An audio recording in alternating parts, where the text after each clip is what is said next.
What does it take to run a mile in 4.5 minutes, a 5K in 15 minutes, and a marathon in under 3 hours? Hi, my name is Jack Bolan, and today I'll be showing you how to train like an elite runner. Running has many different races and approaches to training for each varies. During this presentation, I'll break down distance running into 3 separate respective categories. I'll go over how middle distance runners, being 800 meters to a mile, distance runners going from 5K to 10K, and marathon runners train with all the similarities and differences they share.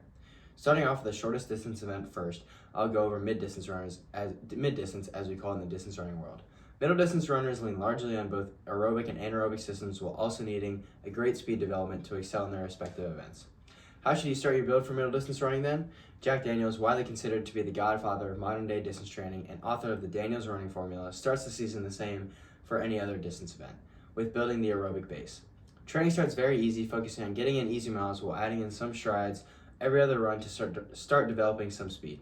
While mid-distance runners don't have to run as many miles per week as longer distance events, the aerobic base is still crucial to give athletes the endurance to complete their races. In the next phase of training, athletes will start to implement a long run, which would be about 20% of their weekly volume. The long run is crucial for every distance to build aerobic power as well as leg endurance. This phase also introduces faster sessions, including 200 or 400 meter repeats, to start to prime the anaerobic system. Third phase of training for these runners will be the most difficult, with longer and more intense interval sessions being added to help focus on the anaerobic system.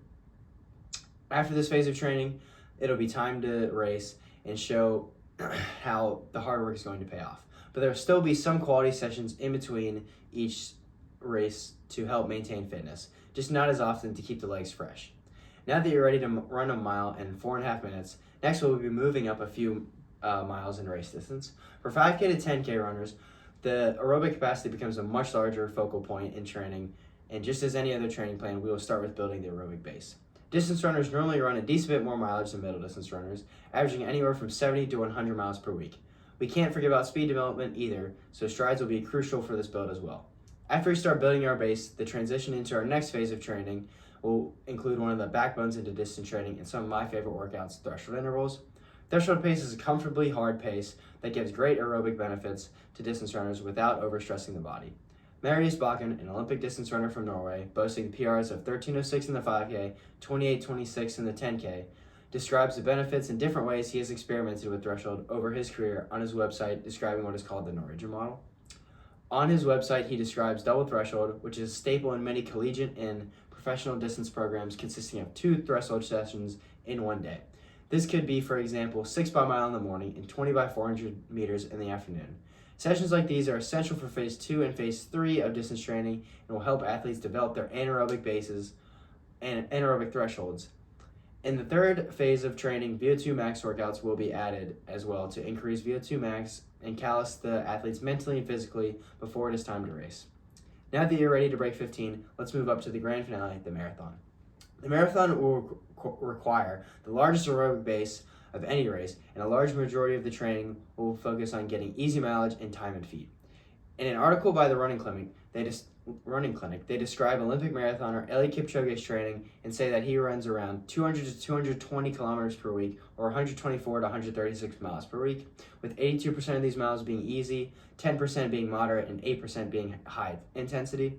The long run is also possibly the most important session of marathon training, as well as you can see what it feels like to be on your feet close to as long as you will be on your feet in the actual race, and you'll be able to practice your race day nutrition. Nutrition is also a key aspect in all distance running, but especially in the marathon. You must properly fuel so your body has enough energy to sustain fitness and not break down too much over the grueling 26.2 mile race. Today I have talked about what it takes to train as an elite runner. I have broken it down into 3 different distance categories and shown their similarities and differences. Middle distance runners have to focus on being aerobically strong just as much as they have to develop their anaerobic capacity as well as speed. 5K to 10K runners must develop incredibly strong aerobic base, while only a little bit of their race capacity needs speed. Marathon runners need to focus on time on feet and developing the ultimate aerobic capacity while not having to worry too much about speed at all. Training as a distance runner is no joke, and whilst the miles of longer distance runners may seem intimidating, the intensity that shorter distance runners train at is just as difficult. Now, time to go run 15 miles.